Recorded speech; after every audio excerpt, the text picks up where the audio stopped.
What is up, everybody? RandomRandomMan here. Happy St. Patrick's Day to everyone celebrating. I hope everyone out there is continuing to stay safe and be well during this unpredictable time, as I am here bringing you my review for Shazam! Fury of the Gods.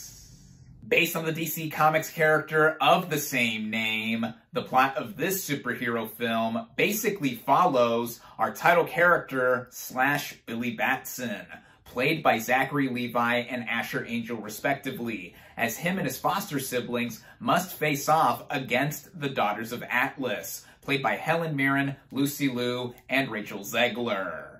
Going into this movie, I was really looking forward to seeing it. Now, to briefly talk about my thoughts on 2019's Shazam, I liked this movie a lot. In fact, if I were to think about it more, it would easily be in my top 3 or 4 favorite DCEU films, or now as it is being reworked as the DCU.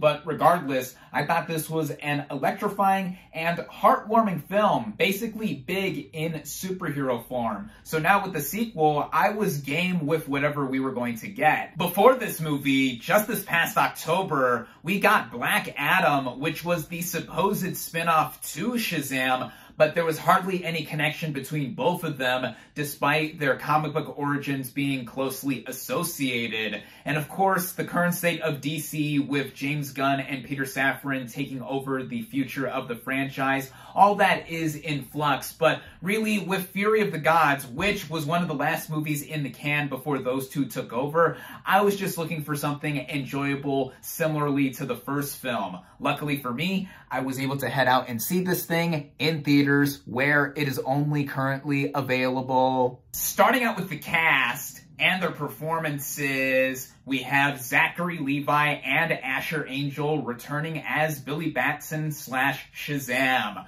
I loved Levi in the first film, sparking this perfect balance between being kiddish and also capable in the superpowered role. And then Angel, I thought, was a revelation in playing this character who is discarded as a child, still a child in the sequel, 5 months away from turning 18. And there was some conflict with him just dealing with how he is as a person and then suddenly getting superpowers. Levi, once again, is committed to doing this whole shtick, and there's a lot more of him in this movie compared to the first. And then Angel is noticeably a little more grown up, but does have less to do compared to the first film because we see more of Levi in the role. And with how both of these contrast each other from switching back and forth between roles, I think that both of them could have met a little more in the middle. Angel is naturally aging into the role and thus maturing, but Levi seemed to stay stagnant and do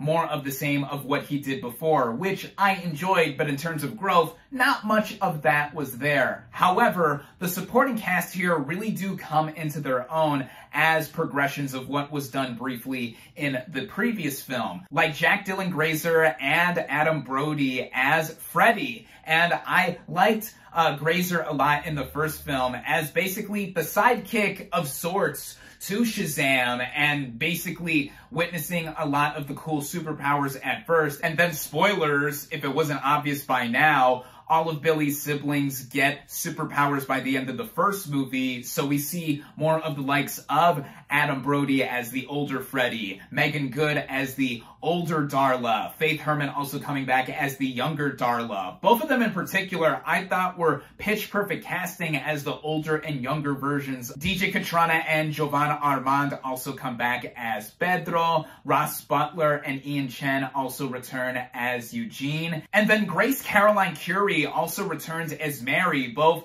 in her younger and adult form. She's the only one of the siblings here that doesn't change actors in between saying Shazam, and I thought she was lovely in the first film, and coming back here, having a little more of the same conflict of how she stayed and didn't go off to college while being with her family and her foster parents, which, speaking of them, Martha Milans and Cooper Anderson also return here, and they have less to do than in the first film, but that whole familial aspect I just enjoyed a lot with the first movie. And then we have the three sisters, the three daughters of Atlas. First, there's Helen Mirren as Hespera, the eldest of the three sisters, and she is just having a ball, hamming it up, and chewing the scenery with playing a character who is mostly out of her realm. I mean, she is an Academy Award-winning actress, of course, a class act, so seeing her do something like this, I always find amusing. Same things apply with Lucy Liu as Calypso, who I also love. While both of them don't go beyond playing these over-the-top characters, that is partially what this movie tonally calls for, in them having a dark demeanor, but also mixed in with the lighthearted angle that the first movie had, so I thought they worked for that aspect. Then we have Rachel Zegler as Anthea, the third and youngest sister, and like many, I absolutely fell in love with her in seeing the phenomenal film debut she made in Steven Spielberg's West Side Story. She is a big reason as to why this became my favorite movie of 2021. And now here, playing a more superpowered role, she not only glows in it, but has some very down-to-earth characteristics about her that make her someone that is so charismatic and likable, much to the agreement of Freddie, as she is the new girl in school, and he doesn't know at first that she is a goddess, and both of them strike up a relationship. So I think that she really stands out, and she's gonna be the lead in the Hunger Games prequel later this year. I cannot wait to see more of Zegler. I love her. Also, if the intro of this video did not make that clear, but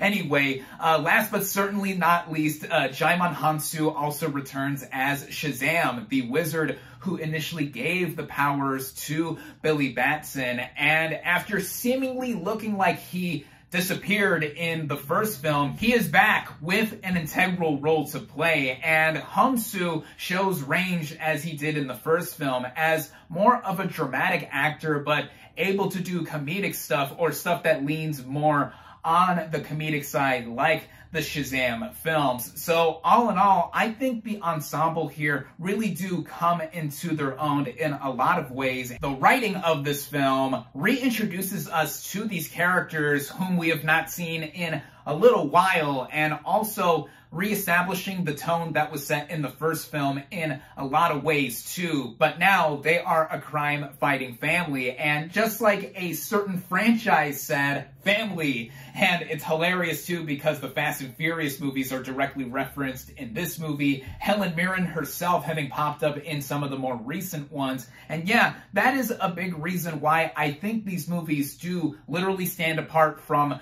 the rest of the DC slate, because they are dark in tone, but not overtly dark and brooding, and still having levity in between. That also applies with the humor too, as there are zappy zingers in this film, like the first, that had me chuckling quite a bit as I watched it. And also directing-wise, David F. Sandberg returns from the first film, and I think he brings this all together in a similar fashion to where it is running at a rate to where I was consistently entertained at just over 2 hours in length. And the way the story plays out specifically, it is routine in one aspect, but I feel that reinforces the family fun aspect that these movies have in spades, while also being somewhat edgy at times that feel like a throwback to movies from the 1980s that are PG, but definitely would not be rated PG today. On a technical scale, this movie visually is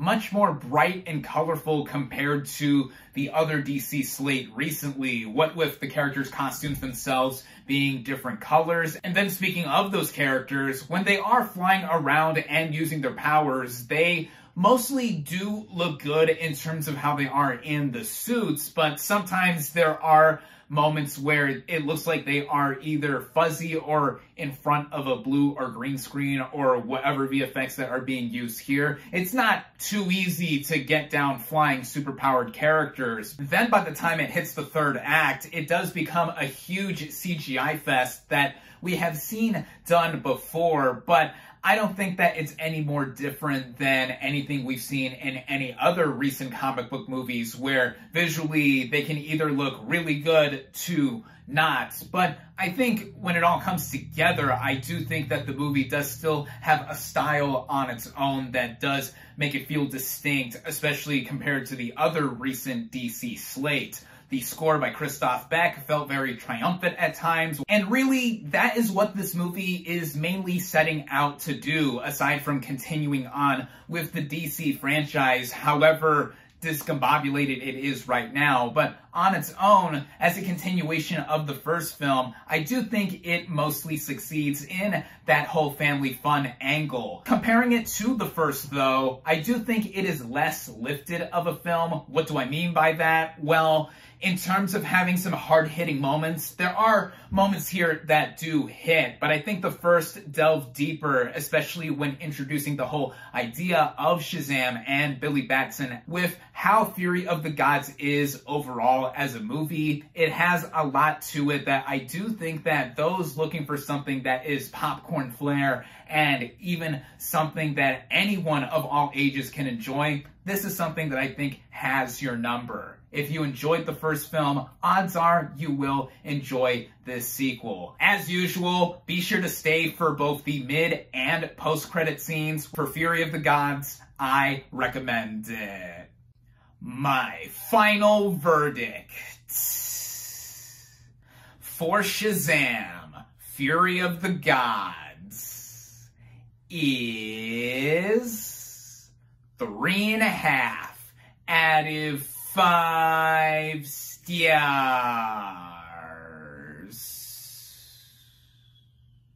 Thank you all, as always, for watching. Be sure to like this video, comment on what you thought of Shazam, Fury of the Gods, social media links in the description, subscribe to my channel for more, and I'll catch you on the next movie review.